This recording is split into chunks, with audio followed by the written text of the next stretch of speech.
বুক সেন্টারে উঠে এসে গেছে। মিউনিসিপ্যালিটির পাশেই উনি ফুটপাতে থাকেন, ওনাকে এখানে আনা হয়েছে। ছেলেটা আছে নাকি? ব্রাহ্মণী খুব ভালো।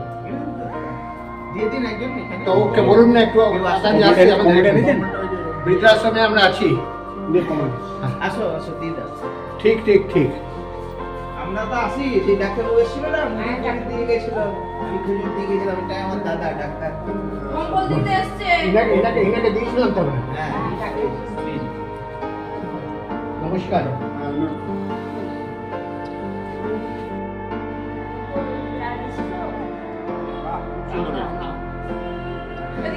কি নাম আপনার? ঠিক আছে, ঠিক আছে।